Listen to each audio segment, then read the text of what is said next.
Time for another edition of Money Matters here on the show. We got Chris from Integris in studio to talk more about money mistakes today. Chris, thanks so much for coming in. Yeah, thanks for having me again. Yeah, these are all very relatable, folks, so you'll want to listen closely because I guarantee you're doing at least one of these things, probably maybe not even knowing it. One of the things we'll start with, Chris, is not knowing where your money is going. Talk to me about this. Yeah, so obviously we see our money coming in, we get the paycheck, we get that pay stub, and then... My favorite day of the week. Yeah, maybe that day, maybe a couple days later, maybe a week later, it all seems to have disappeared.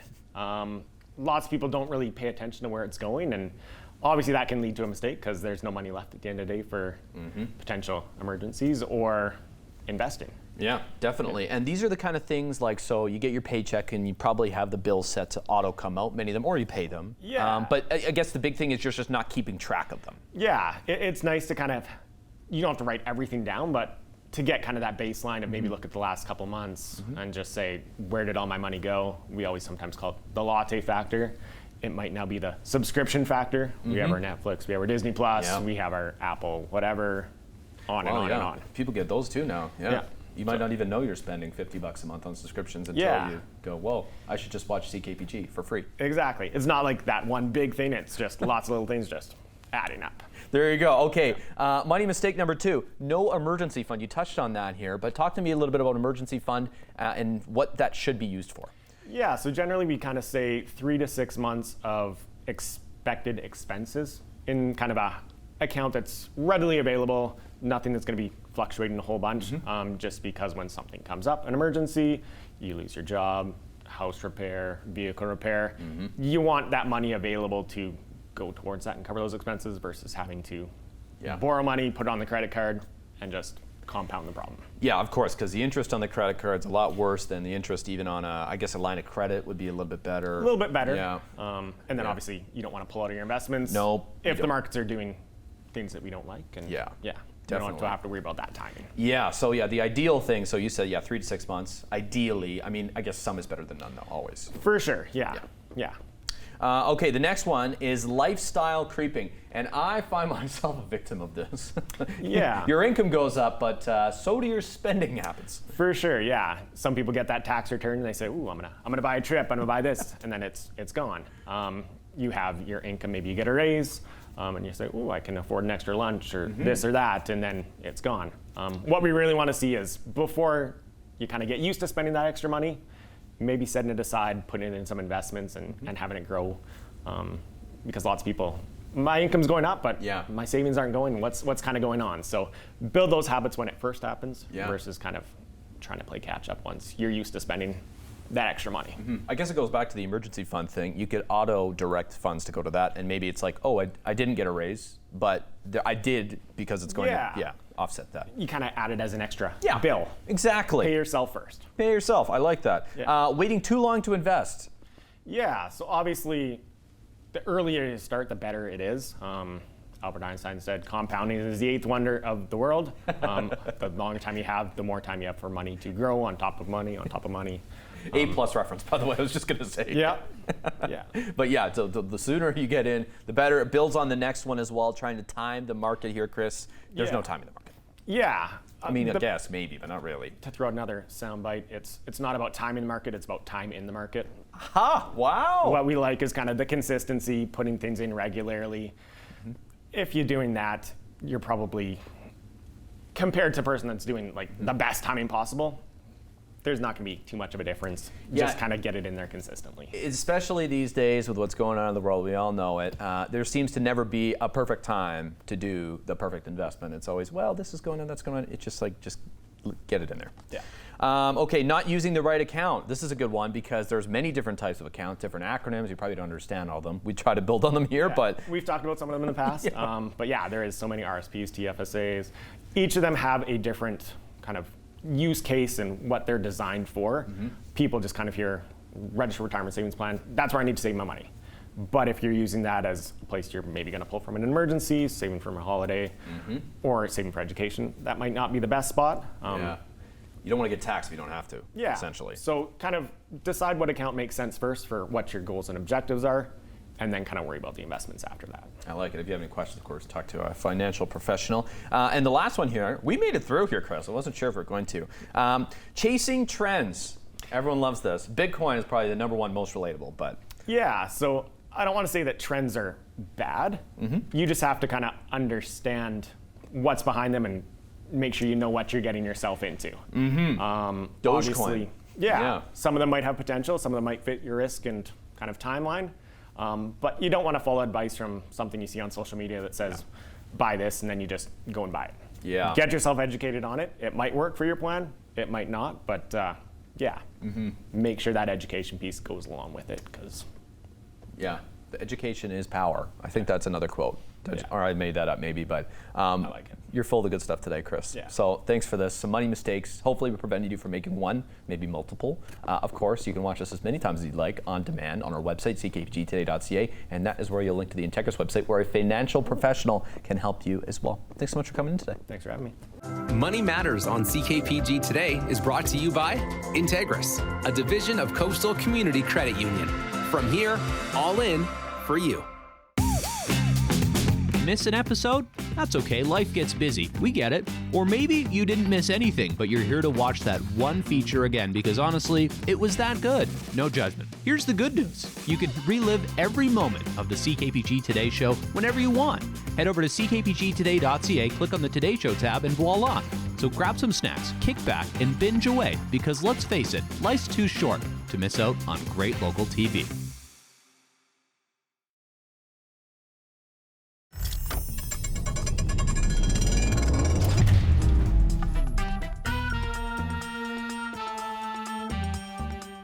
Welcome to beautiful Francois Lake, British Columbia. This is a gorgeous part of the world if you haven't been, and there's a lot going on here, not only on the Francois Lake side, but over on the side of the Stellako River here as well, which you are about to see, is the site of some UNBC research, and some pretty darn cool research, if I'm being honest.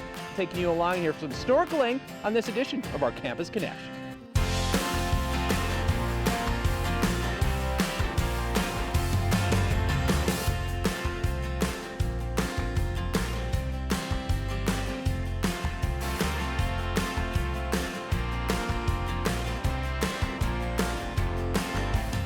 Now down to the shores of the Stellako River, where there's going to be a lot of action here today, and we're so lucky to have Eduardo, we got Carly, and we got Ali with us here from UNBC. Maybe we'll start off with Carly here. Tell me a little bit about what you guys are going to do here today, because some snorkeling for a pretty cool research project you got going on. Yeah, so today we'll be snorkeling as a crew of 4 people down the Stellako River, counting rainbow trout. And it's just as simple as that? Or I mean, there's a lot more that goes into it though, eh? Yeah, so we'll be counting them by size classes and by habitat type. Okay, so this is, okay, and now the Stellako River, you guys have been here for how long, Ali? We've been here since April putting out equipment and monitoring the river, which has been a lot of fun. Yeah, we've been having a lot of fun with it. Oh, I bet. It's not a bad place to be all summer long. No, it's been really nice. Very thankful to be here.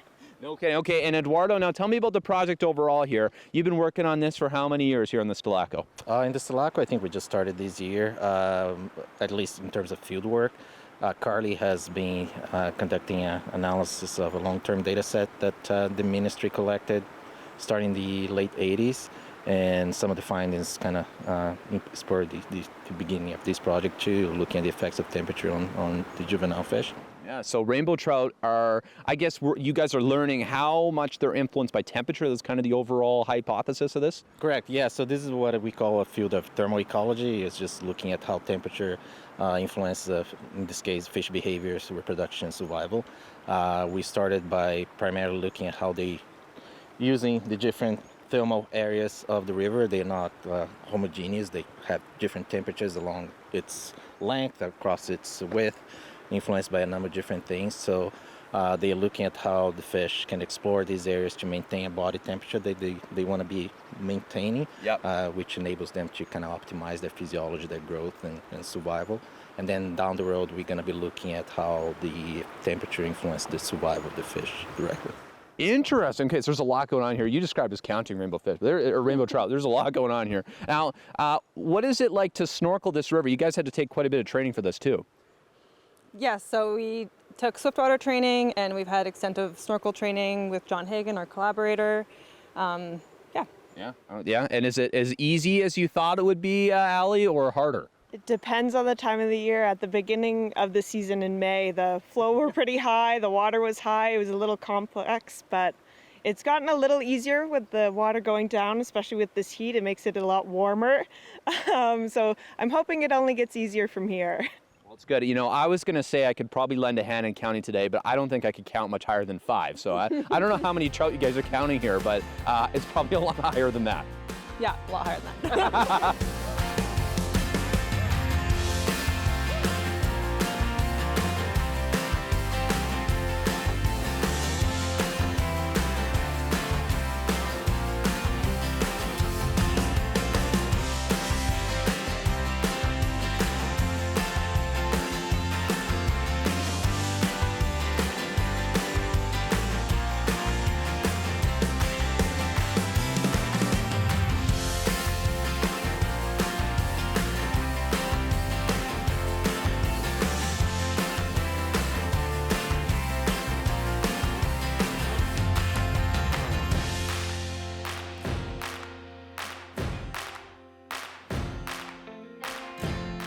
Well, what a gorgeous day it was for some snorkeling and some important work here on the Stellako River. We got Isaiah from the Stellako First Nation and Melody from UNBC. We'll start over here. Now tell me, this is a pretty successful day, I feel like, for those looking for fish in the river here. I think so as well. Yeah, it's a beautiful day for it.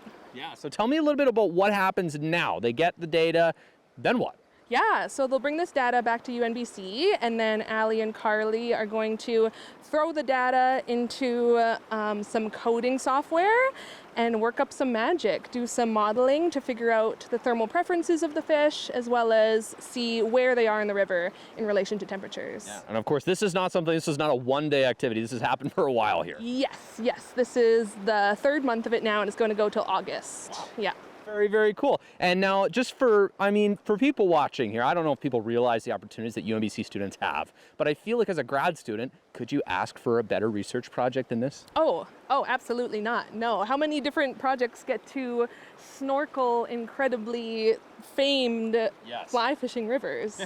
Yes. No kidding. And pristine, it's some of the clearest water I've ever seen. And I think that goes back to the Stellako First Nation here as well. And Isaiah, talk to me about how important it is to see this work take place for you as a fisheries manager.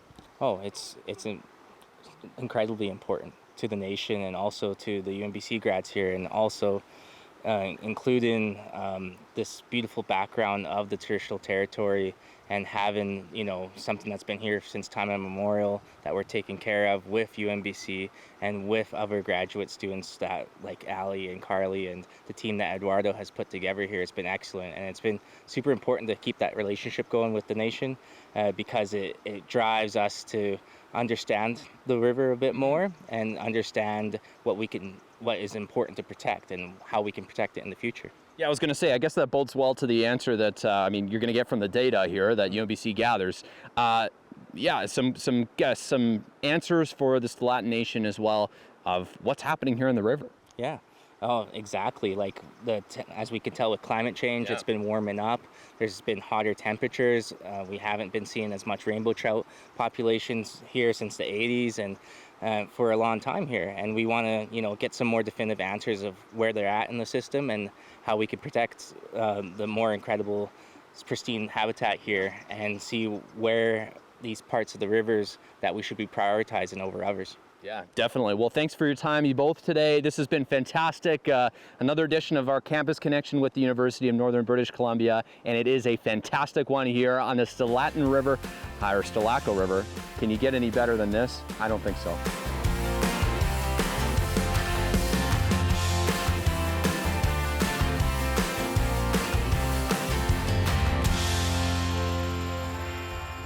Campus Connections is brought to you by the University of Northern British Columbia, where the North inspires new ways of thinking. It's time now for our 2026 Post Your Pet contest, which means we get to meet today's Pet of the Day. It comes from Amber here, showing us her dog, Charles the Shark Dog, to be specific. And do you think this guy is a little more bark than bite? Or do you think he learned from the sharks? He's just embodying what is on his back here. I guess if it got really windy, it would keep him straight too. Maybe. Thanks so much for sharing, Amber. Head online to ckpgtoday.ca and submit your pet for a chance to be our pet of the day here on CKPG TV and a chance to win $1,750 in GCs from our sponsors. A big thanks to Johnston Meyer Insurance, WR Ventures, Aberdeen Glen Golf Course, Northland Nissan, Mrs. Flowers, Tice Equipment, and the Prince George Humane Society.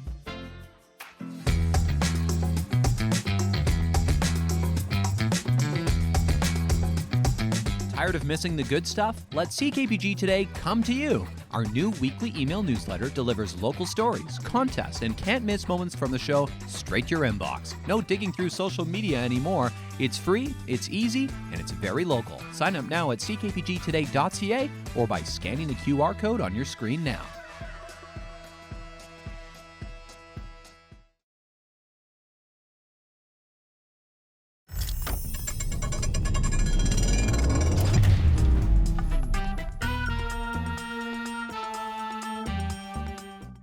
Fishing season's here, of course. It never really stops, but it is the summer. It's a great time to get out and about, and we got the fishing guru here, I think, of Prince George, maybe of northern BC, maybe all of British Columbia, Miles. But thanks for spending the time. I feel honored to be with you. Thank you very much.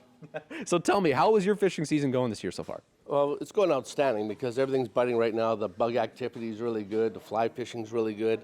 Fish are hungry. They've only got a few months to eat all that stuff before the ice comes back on. The variety of stuff. So everything's good. Kokanee fishing's good. Lakers fishing's good. Rainbows fishing. You know, I've fished over 300 lakes around here, so I know I can give information on any species. Okay, and now this is my main question because usually it gets hot by this time of year, where we are right now. It hasn't quite gotten as hot as it normally does, so is that good for fishing? It really is because the fish don't go so deep. Even though a lot of fish come up like Lakers for kokanees, they come up into the water, into the shallower waters, but fishing's fantastic right now. I like it. Okay, now for those fishing, well, we'll start with kokanees and then move to rainbows. But kokanees, yeah, good all around. Rainbows as well? Right, yeah. Kokanee fishing's good in Purdon Lake. Nest Lake's fishing very well right now. Just use a flasher with a hoochie on the back with some pink aniseed or garlic corn. You should be able to get your limit. Use a 1.5 ounce weight, 40 to 44 pulls. You don't need a downrigger. Okay. A lot of people think you do, and you'll be successful. Interesting. Okay, and then rainbows, would you recommend for this? I fly fish rainbows, and I can always teach people how to fly fish. If they want to come in, I'll teach them how to fly fish. Perfect. I like this. This is the fishing guru of British Columbia right here. I feel like we got, and TikTok celebrity as well, I should add. But the other thing that got our attention the other day, Miles, here, was your post about this bad boy. Tell me about this, because I was like, there's no way that's lure, but it is. It is a lure, and it makes noise, and it's got a lot of sparkle on it. It's mostly for lake trout, obviously. We have some lures that are even bigger than this. People don't understand that a lake trout can eat 50% of its length. So this is really not that big, really. We have the bigger lures sell out quickly, but it does rattle. It's flashy. You just got to know where to fish, how deep to fish your lakers. Most lakes you can't keep them, but a lot of people do target lakers. Yeah, because there's lots of fishing derbies in our part of the woods, whether it's Binchy or Takla or Stewart. Yeah, look at that, we're on the same wavelength here today, and I think there's a Williston one coming up as well. But that's right. Does it change a lot, I guess, lake to lake, the depth? It does. Like a Francois Lake is very deep, so the consistency of the temperature is not that much. But if you go to Francois, they're at 90 feet. Okay, and wow, really deep. That's right, 90 feet, use a gold spoon or something. You'll be successful there for sure. Okay, and now your tips and tricks, obviously we got some of those today, but people can always come in and talk to you here as well at Coeur d'Alene. Right. As far as fishing supplies, how often should people be getting new fishing supplies? Is it good to mix it into your box? Well, it depends if they have kids that lose all their lures all the time. There's new hooks and lures coming in. Like we didn't have this before. Some are successful, some are more for the fishermen and not the fish. But we can go over everything there. And like I said, teach how to fly fish. That's the grayling are running. People don't target grayling very often up here. So Summit Lake, the north part of Summit Lake goes to the Arctic. The south part of Summit Lake goes to Pacific. So that's where the divide is. That's crazy to think. Crazy to think that, yeah. So the grayling fishing is really good. On a fly, a small mep spoon and that. And if you haven't caught grayling before, they're a good fighter. They put the fin up in the river, and it's fantastic fishing. Now, are you a river or lake guy? I'm both. Okay. It's okay to be both? You're allowed? It is, and a lot of people don't know you can troll a fly too. People think you just have to cast, but you can troll a fly in any lake, whether you have canoe, kayak, get a holder, or a boat, small boat, big boat, put it on the downrigger, anything like that.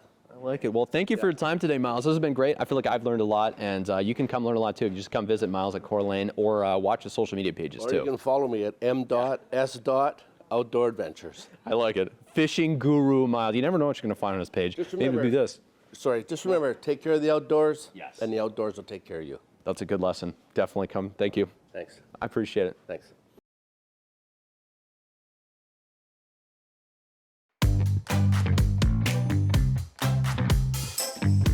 Taking a look outside at our CKPG snapshot of the day from a Roman Muntner, who captured this shot of a big stack of Devil's Club on a recent hike near Prince George. Yikes. Well, hopefully this was off the trail, Roman, because you don't want to run into this stuff. That'll leave a mark. That's for sure. Yeah, if you're heading east of Prince George, there's a heck of a lot of this stuff, the ancient forests over there. But it is an interesting plant, for sure. It's got its pros. It's got its cons, though, as well. Thanks for sharing. Folks, if you have a snapshot from your summer adventures, we would love to see it. And then share it as well. Snapshot at ckpg.com is our email inbox.